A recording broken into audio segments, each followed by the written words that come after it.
Good morning everybody.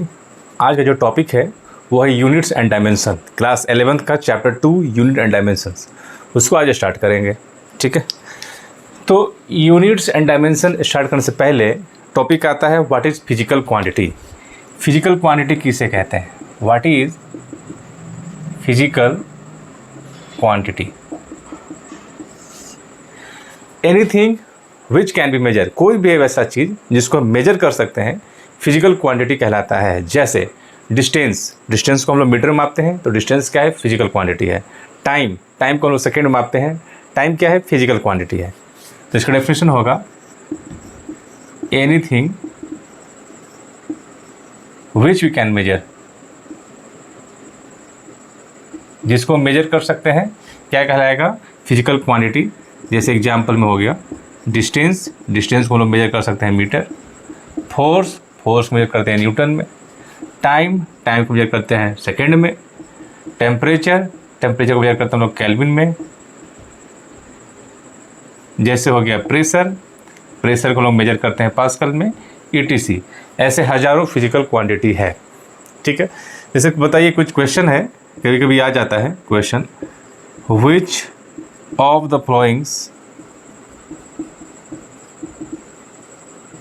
Are physical quantity. जैसे example में, जैसे ऑप्शन फर्स्ट पेन, दूसरा बस, तीसरा height of boy, height of girl मान लेते हैं, चौथा मास ऑफ पेन, पांचवा एटमॉस्फेरिक प्रेशर, छठा बोतल, सातवां वेट ऑफ बोतल। ऐसा बहुत सा एग्जाम्पल होगा। तो देखते हैं पेन फिजिकल क्वांटिटी नहीं है, क्योंकि पेन एक ऑब्जेक्ट है। पेन को हम लोग कैसे माप सकते हैं? पेन का लेंथ को माप सकते हैं, है ना, जिसको मीटर में, ये लेंथ ऑफ पेन होता तो हो जाता, लेकिन ये पेन है तो ये क्या है? ऑब्जेक्ट है। बस भी क्या है? ऑब्जेक्ट है। हाइट को मेजर कर सकते हैं मीटर में। मास को मेजर कर सकते हैं किलोग्राम में। एटमॉस्फेरिक प्रेशर को मेजर कर सकते हैं पास्कल में। बोतल इज ऑब्जेक्ट, बोतल को कैसे मेजर कर सकते हैं? वेट ऑफ बोतल, हाँ, इसका बोतल का वेट को मेजर कर सकते हैं न्यूटन में। तो जिसको हम लोग मेजर कर सकते हैं वो क्या कहलाएगा? Physical quantity. ठीक है, physical quantity, types of physical quantity.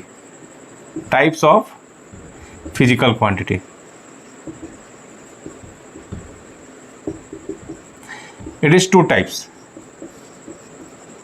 ये 2 प्रकार का होता है। पहला होता है फंडामेंटल फिजिकल क्वांटिटी और दूसरा होता है डेराइव्ड फिजिकल क्वांटिटी। दोनों को देखते हैं।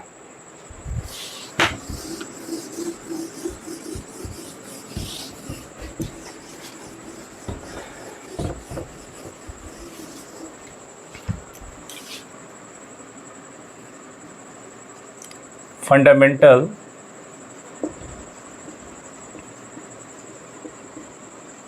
फिजिकल क्वांटिटी, दूसरा डेराइव्ड फिजिकल क्वांटिटी। तो देखिए फंडामेंटल किसे कहते हैं? तो फंडामेंटल का मतलब ही होता है बेसिक आधार, जो किसी दूसरे पर निर्भर ना करे। तो फंडामेंटल फिजिकल क्वांटिटी वो क्वांटिटी है जो दूसरे फिजिकल क्वांटिटी पर डिपेंड नहीं करता है। ठीक है, डेराइव्ड किसे कहते हैं? डेराइव्ड फिजिकल क्वांटिटी वो फिजिकल क्वांटिटी है जो फंडामेंटल पर डिपेंड करता है या फिर किसी दूसरे फिजिकल क्वांटिटी पे डिपेंड करता है। बिल्कुल सिंपल डेफिनेशन है, लिख देते हैं। दोज फिजिकल क्वांटिटी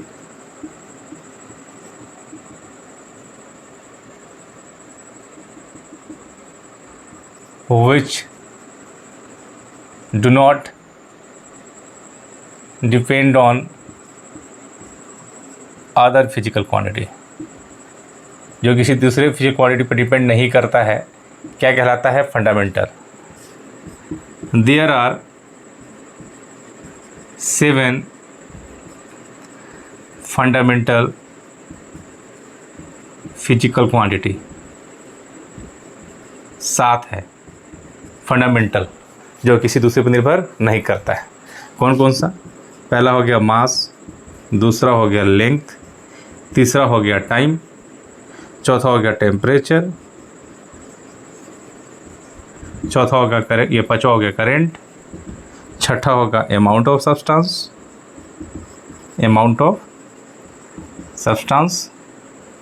आठवा हो गया एंड लुमिनस इंटेंसिटी। ये 7 ऐसा क्वांटिटी है जो किसी दूसरे पर निर्भर नहीं होता है, नहीं करता है, इसलिए इस सातों को बोलते हैं हम लोग फंडामेंटल फिजिकल क्वांटिटी। अब आते हैं डेराइव्ड फिजिकल क्वांटिटी पे। इसका डेफिनेशन है दोज फिजिकल क्वांटिटी which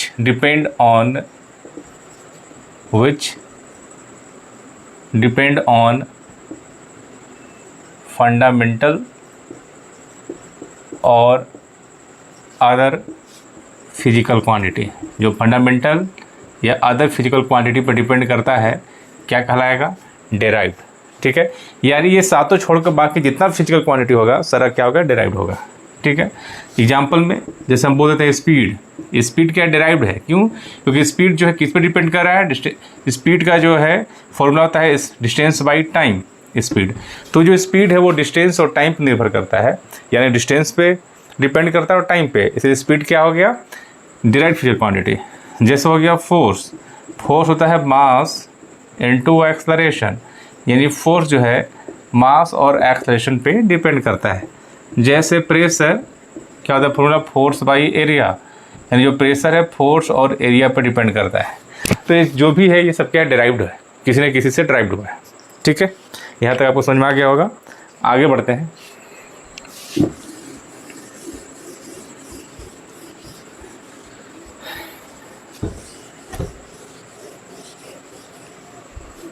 अब सातों के बारे में पढ़ेंगे। जैसे इन सातों के बारे में जान जाएंगे उसके बाद हम जो है बाकी जितना फंडामेंटल क्वांटिटी है सबको हम लोग ड्राइव कर लेंगे। जैसे हम बोलेंगे कि फंडामेंटल कितना है, तो 7 जो है फंडामेंटल है। जैसे फर्स्ट हम बोल दिए, पहला क्या है? मास, दूसरा क्या है? लेंथ, तीसरा क्या है? टाइम, चौथा क्या है? टेम्परेचर, फिर क्या है? करंट, फिर अमाउंट ऑफ सब्सटेंस, सातवा लुमिनस इंटेंसिटी। यानी ये हो गया 7 फंडामेंटल फिजिकल क्वांटिटी। सातों के बारे में पढ़ते हैं। सातों का एसआई यूनिट और डायमेंशन। जैसे मास का एसआई यूनिट क्या होगा? किलोग्राम, लेंथ को मीटर, टाइम को सेकेंड, टेम्परेचर का केल्विन, करंट का एम्पियर से मापते हैं करंट को, ए से नोट करेंगे। अमाउंट ऑफ सब्सटेंस को मापते हैं मोल से, और लुमिनस इंटेंसिटी हो गया कैंडेला यानी CD। ठीक है, ये इन सातों का क्या है? एसआई यूनिट है। ठीक है, अब dimension, mass M for mass, length L for length. याद रखेंगे, लेंथ हो या ब्रेड्थ हो या हाइट हो, है ना, या फिर डिस्टेंस हो या फिर डिस्प्लेसमेंट हो, सबको हम लोग लेंथ ही समझते हैं।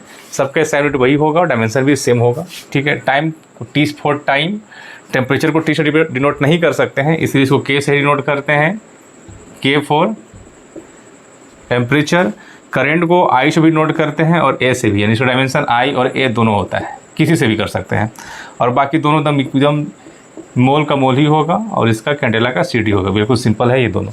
तो ये जो है सातों का डायमेंशन है और एसआई यूनिट है। इसी का यूज करके बाकी जितना भी क्वांटिटी होगा सबको हम लोग ड्राइव कर सकते हैं। जैसे बाकी कैसे निकालेंगे बाकी का, तो क्वेश्चन देखिए, इसको याद रखना है। ये सातों, जैसे एग्जांपल में कैसे हम जो है फाइंड करेंगे, तो क्वेश्चन है find SI unit and dimension, है ना। क्वेश्चन है find SI unit and dimension. जैसे पहला एग्जांपल लेते हैं, जैसे हम लिखते हैं एरिया, दूसरा वॉल्यूम, ये अब सिंपल है, बाद में जो है टफ करेंगे। डेंसिटी, चौथा वेलोसिटी, पांचवा स्पीड। ये बिल्कुल सिंपल है, सबको याद रहना चाहिए। स्पीड, छठा एक्सलरेशन, सातवां फोर्स। अभी 7 देखते हैं। याद रखेंगे, जिसका भी एसआई यूनिट निकालना है या डायमेंशन निकालना है उसका फॉर्मूला बिल्कुल याद रहना चाहिए, ठीक है। जैसे बोले एरिया, एरिया का फॉर्मूला क्या होता है? लंबाई गुने चौड़ाई, ठीक है। इसका हम यहाँ लिखने जा रहे हैं एसआई यूनिट, ठीक है। लंबाई का भी होता है मीटर और चौड़ाई का भी होता है मीटर। एसआई यूनिट क्या हो जाएगा? मीटर स्क्वायर, ठीक है। और हम इधर लिख रहे हैं डायमेंशन, जैसे लेंथ को भी एल से डिनोट कर डायमेंशन, और चौड़ाई ब्रेड्थ को भी एल से करते हैं, तो क्या हो जाएगा डायमेंशन? एल स्क्वायर, ठीक है। वॉल्यूम का जो फॉर्मूला होता है लंबाई गुने चौड़ाई गुने ऊंचाई, LBH। एसआई यूनिट देखेंगे तो इसका भी मीटर, ब्रेड्थ का भी मीटर, हाइट का भी मीटर, तो ये हो जाएगा मीटर क्यूब। डायमेंशन की बात करेंगे, लंबाई को भी लेंथ से, चौड़ाई को भी एल और ऊंचाई को भी एल, यानी ये हो जाएगा एल क्यूब। डायमेंशन हो जाएगा वॉल्यूम का एल क्यूब, ठीक है। डेंसिटी का फॉर्मूला होता है मास बाई वॉल्यूम। अगर इसका एसआई देखिए, मास को हम लोग किलोग्राम से होता है एसआई यूनिट, और वॉल्यूम का क्या होता है? Metre cube. तो इसका एसआई यूनिट हो जाएगा केजी पर मीटर क्यूब। और इसका डायमेंशन देखें तो मास को हम एम से नोट करते हैं, एम फॉर मास, और वॉल्यूम को अभी देखे हैं एल क्यूब होता है, एल क्यूब। तो डायमेंशन हो जाएगा ML-3। ऐसे हम लोग डायमेंशन निकालेंगे। वेलोसिटी फॉर्मूला होता है डिस्प्लेसमेंट बाई टाइम,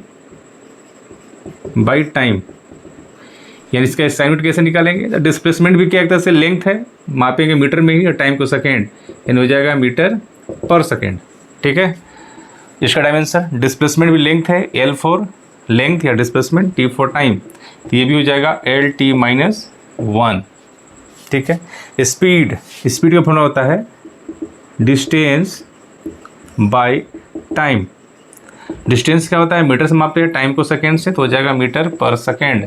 अगर डायमेंशन निकालना हो तो डिस्टेंस को L लेंथ ही है और टाइम को T, तो हो जाएगा LT-1, यानी डिस्टेंस और स्पीड का दोनों क्या होता है? सेम होता है। एक्सलरेशन का फॉर्मूला होता है वेलोसिटी बाय टाइम, ठीक है। तो इसका एसआई यूनिट क्या हो जाएगा? जैसे वेलोसिटी का जो है एसआई यूनिट होता है मीटर पर सेकेंड, नीचे एक और टाइम आ गया सेकेंड, ये सेकेंड ऊपर जाएगा तो हो जाएगा मीटर पर सेकेंड स्क्वायर, ठीक है। इसका डायमेंशन की बात करते हैं, वेलोसिटी का भी देख चुके हैं क्या होता है, LT-1 डिवाइड बाई, नीचे टाइम है T हो गया, ये हो जाएगा LT-2 दिस। फोर्स को आगे देखते हैं, तो ऐसे निकालना है, क्लियर। और देखते हैं, नोट डाउन करते चलिए साथ साथ।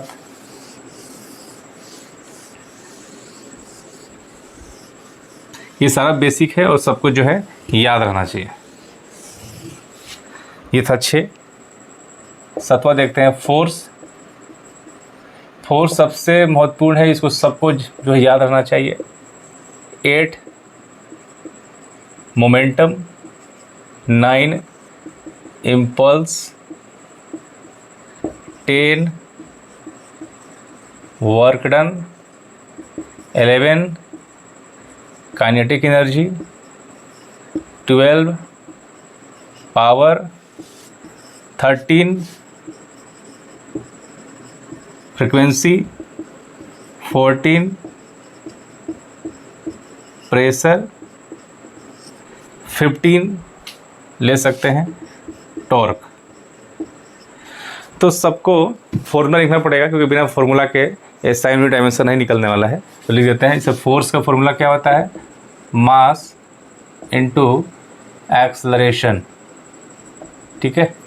इसका यदि एसआई यूनिट लिखें, इधर लिखते हैं एसआई यूनिट, अब इधर लिखेंगे डायमेंशन,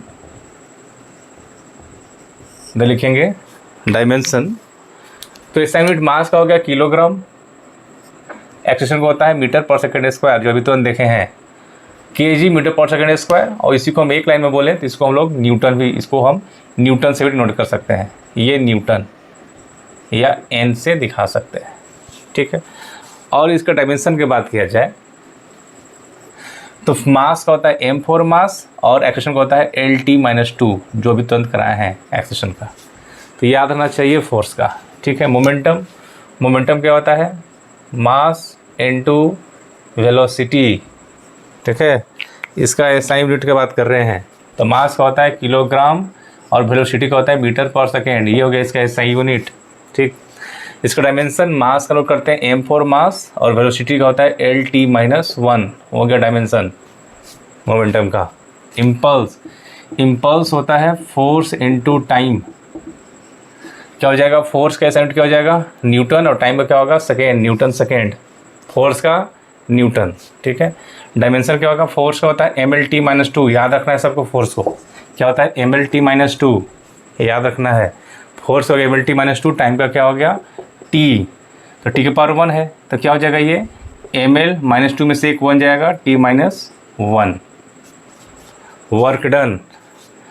तो देखिए मोमेंटम और इम्पल्स क्वेश्चन कई बार आया है कि इसका डायमेंशन जो है इक्वल होता है, तो मोमेंटम और इम्पल्स का डायमेंशन क्या होता है, सेम होता है।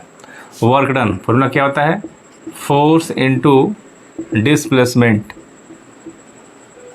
ठीक है। फोर्स का होता है न्यूटन, डिस्प्लेसमेंट को बोलते हैं मीटर, ठीक है। न्यूटन मीटर भी बोल सकते हैं या इसको हम लोग जूल भी बोलते हैं, जूल, इसको जे से डिनोट करते हैं। डायमेंशन फोर्स का क्या होता है MLT-2, इसको याद रखना है, फोर्स का हमेशा, डिस्प्लेसमेंट का हो गया L, तो क्या बन जाएगा ML²T-2। काइनेटिक एनर्जी, तो याद रखेंगे कि कोई भी एनर्जी हो, वर्क डन हो, काइनेटिक एनर्जी हो, पोटेंशियल एनर्जी हो, इलेक्ट्रिकल एनर्जी हो, मैग्नेटिक एनर्जी हो, कोई भी एनर्जी हो या वर्क डन हो, सब कुछ सेम होता है, तो साइन यूनिट भी सेम होगा। इसमें बोले काइनेटिक एनर्जी क्या होता है, फॉर्मूला होता है half into mass into velocity का होल स्क्वायर। तो काइनेटिक एनर्जी है, इसका साइन यूनिट क्या होगा, जूल ही होगा।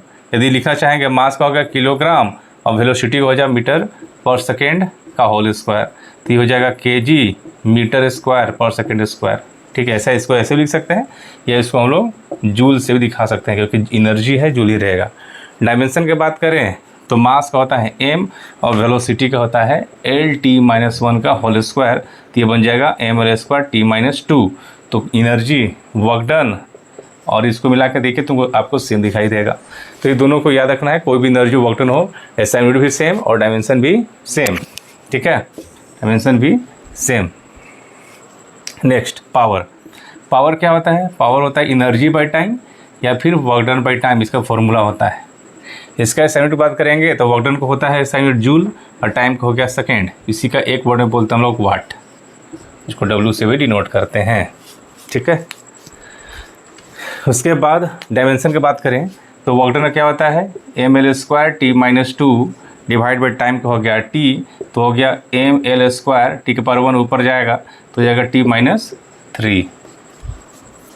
फ्रीक्वेंसी इसे होता है 1 बाई टाइम पीरियड, तो 1 बाई टाइम पीरियड है तो 1 बाई टाइम का हो गया सेकेंड या सेकेंड इन्वर्स, इसी को हम लोग इसको हर्ट्ज भी बोलते हैं, हर्ट्ज HZ से भी नोट करते हैं।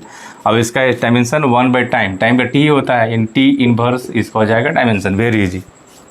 प्रेशर क्या होता है, प्रेशर का फॉर्मूला होता है फोर्स बाई एरिया, यानी फोर्स का हो गया न्यूटन और एरिया का हो गया मीटर स्क्वायर, इसका असाइनमेंट हो गया न्यूटन पर मीटर स्क्वायर और इसी को बोला जाता है पास्कल भी बोला जाता है, पास्कल में भी इसको हम लोग डिनोट करते हैं असाइनमेंट जो है। प्रेशर का डायमेंशन क्या हो जाएगा, फोर्स का हो गया MLT-2, एरिया का हो गया L², एक L से एक L गया ML-1T-2, क्लियर। टॉर्क का फॉर्मूला होता है force into perpendicular distance from axis of rotation.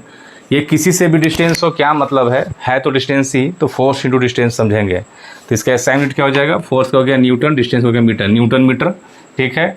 और इसका डायमेंशन क्या हो जाएगा, फोर्स का होता है ML-T-2 इंटू डिस्टेंस का L, तो ये हो जाएगा ML²T-2।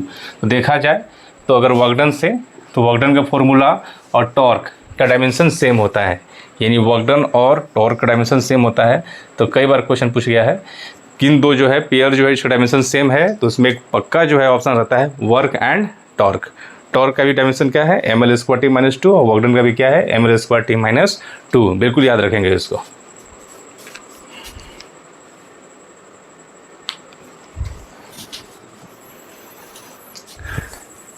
आगे देखा जाए,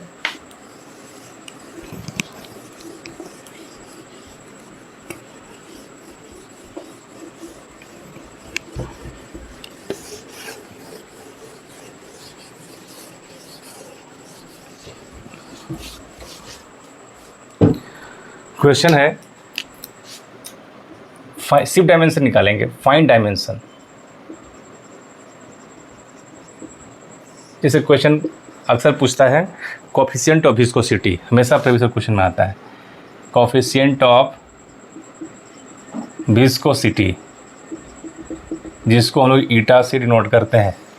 तो इसका जो है अगर हमको डायमेंशन निकालना है तो फॉर्मूला मालूम होना चाहिए। क्वेश्चन में फॉर्मूला भी दे देता है F = -ईटा A dV/dx, ये फॉर्मूला होता है जहाँ F क्या है, फोर्स है, ईटा क्या है, कोफिशिएंट ऑफ विस्कोसिटी तो लिख ही चुके हैं, F फॉर एरिया, dV क्या है, चेंज इन वेलोसिटी, समझेंगे वेलोसिटी है, dx क्या है, चेंज इन डिस्टेंस, इसको डिस्टेंस ही समझेंगे। यदि हमको ईटा के चाहिए तो ईटा का फॉर्मूला लिखना पड़ेगा, क्रॉस मल्टीप्लाई कीजिए, F × dx / A × dV। Minus कहाँ चला गया, माइनस से कोई डायमेंशन नहीं होता है, हटा देंगे उसको। अब इसको डायमेंशन लिखते हैं, फोर्स का क्या हो जाएगा, ml_t-2, dx का क्या हो गया, L, एरिया का होगा L², dV क्या है, velocity L_t-1, L × L, L² cut गया, m एक L बचा है, ऊपर जाएगा L-1, t-1 ऊपर जाएगा +1, ये हो जाएगा t-1, ये हो जाएगा इसका कोफिशिएंट ऑफ विस्कोसिटी का डायमेंशन। क्लियर है, इजी था। अगला क्वेश्चन पूछता है, जैसे एग्जांपल में हो गया गैस कांस्टेंट हो गया, या फिर अगला क्वेश्चन है जैसे फाइंड डायमेंशन ऑफ, क्वेश्चन आता है फाइंड डायमेंशन ऑफ, हम दो क्वेश्चन लिख देते हैं। Find dimension of first gravitational force constant, ये पूछता है ग्रेविटेशनल फोर्स कांस्टेंट। दूसरा प्लैंक्स कांस्टेंट को पूछता है, और तीसरा गैस कांस्टेंट को भी पूछता है। ठीक है, तो ग्रेविटेशनल फोर्स कांस्टेंट जो कैपिटल डी से नोट करते हैं, जब भी निकालना होगा फॉर्मूला याद रखना चाहिए, या तो क्वेश्चन में दे दिया रहेगा या फिर आपको याद रखना पड़ेगा। फोर्स का फॉर्मूला होता है Gm1m2/r²। ठीक है, ये फॉर्मूला होता है फोर्स का, ग्रेविटेशनल फोर्स का, जहाँ पर F क्या है, फोर्स है, लिखना पड़ेगा F क्या है, फोर्स है, m1 m2 क्या है, ये मास है, और r क्या है, डिस्टेंस है। ठीक है, यहाँ से G के चाहिए तो क्रॉस मल्टीप्लाई करेंगे, क्या हो जाएगा, F r² / m1 m2। Force का डायमेंशन क्या हो जाएगा, ml_t-2, डिस्टेंस L², मास m × m, एक m से एक m गया, ये m ऊपर जाएगा m-1, L² × L, L³ t-2, ये हो जाएगा G का dimension. Clear, easy question. Planck's constant का क्या होगा, इसको लोग H नोट करते हैं। फॉर्मूला ये होता है एनर्जी इक्वल टू होता है H × फ्रीक्वेंसी, ये फॉर्मूला होता है, फेमस फॉर्मूला है H × फ्रीक्वेंसी, जहाँ H क्या है, प्लैंक्स कांस्टेंट है। अगर H का चाहिए तो ये हो जाएगा एनर्जी / फ्रीक्वेंसी। एनर्जी का डायमेंशन बोले थे, फोर्स और एनर्जी का डायमेंशन याद रहना चाहिए। फोर्स का जहाँ होता है ml_t-2, वही एनर्जी का होता है ml²t-2, ml²t-2। फ्रीक्वेंसी क्या होता है, फ्रीक्वेंसी याद रखेंगे, फ्रीक्वेंसी क्या होता है, 1 टाइम पीरियड, तो 1/t हो जाएगा, 1/t। ठीक है, यानी ml²t-2, ये 2 पर मल्टीप्लाई हो गया तो हो जाएगा ml²t-1। ये हो गया प्लैंक्स कांस्टेंट का डायमेंशन। अब रहा गैस कांस्टेंट, तो गैस कांस्टेंट के लिए इसको मिटाना होगा, आप नोट डाउन करते चलिए। Gas constant, next question is gas constant.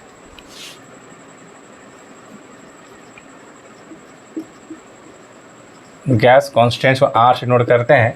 Famous chemistry का फेमस फार्मूला PV = होता है nRT, ये फार्मूला होता है जहाँ P फॉर प्रेशर, यानी जिसका अगर निकालना है फॉर्मूला मालूम रहेगा तभी आप डायमेंशन निकाल सकते हैं, अदरवाइज नहीं निकाल सकते हैं। P for pressure, V for volume, N for mole, R for gas constant, T for temperature.